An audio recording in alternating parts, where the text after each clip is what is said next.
దేవుని నామానికి స్తోత్రం. ప్రైజ్ ది లార్డ్ అందరికీ. అదేవిధంగా మరొకసారి దేవుడు మీతో కలిసి ఒక వాక్యాన్ని పంచుకొనడానికి దేవుడు ఇచ్చినటువంటి ఒక అద్భుతమైన అవకాశాన్ని బట్టి దేవుని నామానికి మహిమ కలుగును గాక.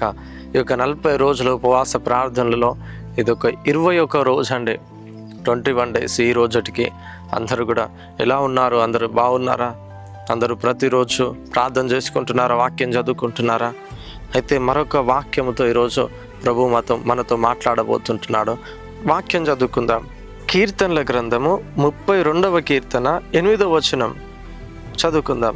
నీకు ఉపదేశము చేసేదను, నీవు నడవలసిన మార్గమును నీకు బోధించదను, నీ మీద దృష్టి ఉంచి నీకు ఆలోచన చెప్పెదను. దేవుని నామానికి మహిమ కలుగును గాక. చూడండి, ఈరోజు ఎలాంటి పరిస్థితిలో, నీకు ఏం తెలియలేనటువంటి పరిస్థితిలో ఉన్నావా? ఏం చెయ్యాలి? నేను ఎటు వెళ్ళాలి? నాకు ఎలాంటి పరిస్థితి, నాకు ఏ విధంగా నాకు తోచడం లేదని నువ్వు అనుకుంటున్నావా? నువ్వు ఏం చెయ్యాలో, నువ్వు ఏ విధంగా ముందుకు కొనసాగాలో, ఏ విధంగా నువ్వు పని చేయాలో, ఏ విధమైన పనిని నువ్వు ప్రారంభించాలో అని ఈరోజు ఈ యొక్క కన్ఫ్యూజన్ మధ్యలో నువ్వు ఉంటున్నావా? అయితే దేవుడు అంటున్నాడు, నీకు ఉపదేశము చేసేదను, నీవు నడవలసిన మార్గమును నీకు బోధించదను, నీ మీద దృష్టి ఉంచి నీకు ఆలోచన చెప్పేదని అంటున్నాడు. ఈరోజు దావీదు ఒక శత్రువుతో యుద్ధానికి వెళ్ళేటప్పుడట, దావీదైన గొప్ప గొప్ప రాజులైన భక్తుల జీవితంలో మనం చూసినట్లయితే వారి దేవుని ఎదుట వారు మొట్టమొదటిగా విచారణ చేసి ఆ యొక్క కార్యాన్ని ప్రారంభించేవారట. అదేవిధంగా దావీదు ఫిలిస్తీయులతో యుద్ధానికి వెళ్ళేటప్పుడు దేవుని ఎదుట ఆయన ప్రార్థన చేసి వెళ్ళేవాడు, దేవుని ఎదుట ఆయన విచారణ చేసి వెళ్ళేవాడు కదండి.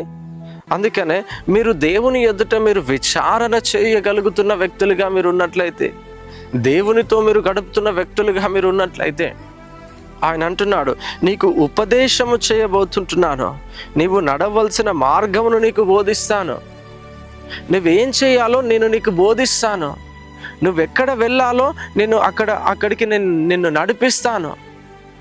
దేవుడు అంటున్నాడు, నీ మీద దృష్టి ఉంచి నీకు ఆలోచన చెప్పేదను. నువ్వు ఆ యుద్ధములో ఉంటున్నప్పుడు ఎలాంటి వ్యూహంలో నువ్వు శత్రువులను ఎదుర్కోవాలి, ఎలాంటి ఆ యొక్క పరిస్థితులలో వారు శత్రువులు ఏ విధంగా రాబోతున్నారు, ఆ యొక్క శత్రువులకు నువ్వు ఏ విధంగా వెళ్ళాలో దేవుడు అనేక మార్లు ఆ యుద్ధ సమయంలో మోషేకు కానీ, ఇశ్రాయేలులకు కానీ, దావీదుకు కానీ, అనేక వ్యక్తులకు, హిజ్కియాకు కానీ, వీళ్ళందరికీ దేవుడు బయలుపరుస్తూ ఉంటున్నాడు. దేవుని యొద్ద వీళ్ళందరూ కూడా విచారణ చేసినప్పుడు, దేవునికి ప్రార్థిస్తున్నప్పుడు, ప్రార్థనలో వారు ముందుకు కొనసాగుతున్నప్పుడు, దేవుడు వారి జీవితంలో వీరు ఏం చేయాలి, వీరు ఏం చేయకూడదు, వీరు ఏ విధంగా వెళ్ళాలి, వీరు ఏ విధంగా వెళ్ళకూడదు అనేవి యొక్క అద్భుతంగా దేవుడు వాళ్ళకి వివరిస్తూ వస్తున్నాడు.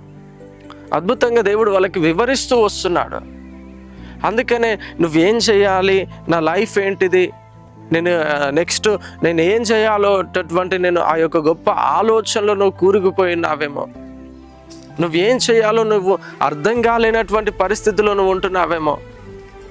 కానీ దేవుడు అంటున్నాడు, దేవుని ఎదుట నువ్వు విచారణ చేసినట్లయితే నేను నీకు ఆలోచనను చెప్పేదను, నీకు ఉపదేశము చేసేదను, నీవు నడవలసిన మార్గమును నేను నీకు బోధిస్తాను, నీ మీద దృష్టి ఉంచి నీకు ఆలోచన చెబుతాను.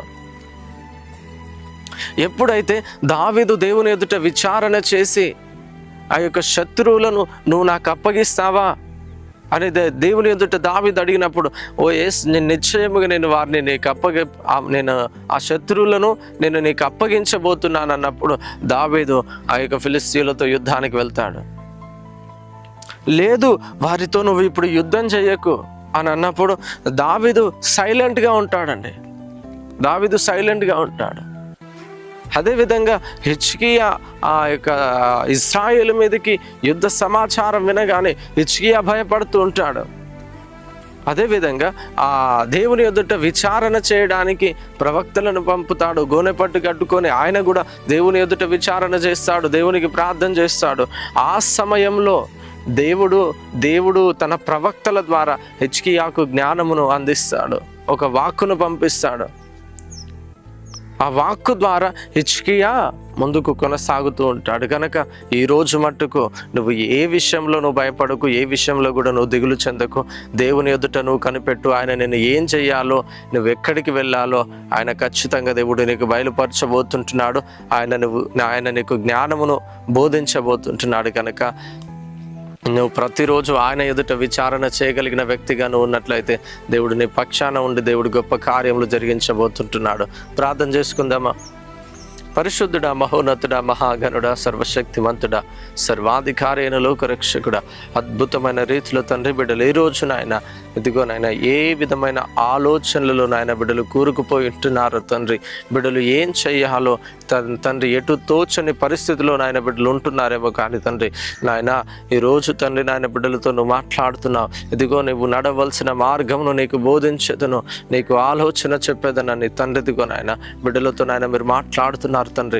ఎదిగోనైనా బిడ్డలు ఏ విధంగా ముందుకు కొనసాగాలో తండ్రి, ఎదిగోనైనా జ్ఞానమును ప్రతి ఒక్కరికి నాయన మీరు అనుగ్రహించి నీ కృపలో భద్రపరిచి కాచి కాపాడమని యేసుక్రీస్తు నామములో అడుగుచున్నాను తండ్రి, ఆమేన్. దేవుని నామానికి మహిమ కలుగును గాక. ప్రతిరోజు వాక్యం వింటున్నారా? ఇంకా ఎవరైనా పాస్టర్ విజేందర్ అనే యూట్యూబ్ ఛానల్ని ఇంకా ఎవరైనా సబ్స్క్రైబ్ చేసుకోలేకపోయినట్లయితే ప్రతి ఒక్కరు కూడా సబ్స్క్రైబ్ చేసుకోనండి, లైక్ చేయండి, షేర్ చేయండి. అనేకులకు ఈ వర్తమానాన్ని పంపిస్తూ ఉండండి. వాళ్ళను కూడా ప్రభు యొక్క మార్గంలో నడిపించిన పాలి భాగస్థులుగా మీరు కూడా ఉంటారు కాబట్టి ఈ మాత్రం కూడా మర్చిపోకండి. ప్రతిరోజు ఉదయము సాయంత్రం జరగబోయేటటువంటి ఆ యొక్క లైవ్లో పాల్గొనండి. కింద కనిపించే నంబర్కి మీరు మెసేజ్ చేసినట్లయితే ప్రతిరోజు లైవ్ జరిగే దానికంటే 5 minutes ముందే మీకు లింక్ రాబోతుంటుంది. కనుక ఆ లింక్ని మీరు క్లిక్ చేసినట్లయితే డైరెక్ట్ మీరు లైవ్లోకి లాగిన్ అయిపోతారు. కనుక ప్రతి ఒక్కరూ కూడా ఆ యొక్క లైవ్లో పాల్గొందాం. మరలా రేపు కలుసుకుందాం. అంతవరకు సెలవు. Thank you. God bless you. Praise lord.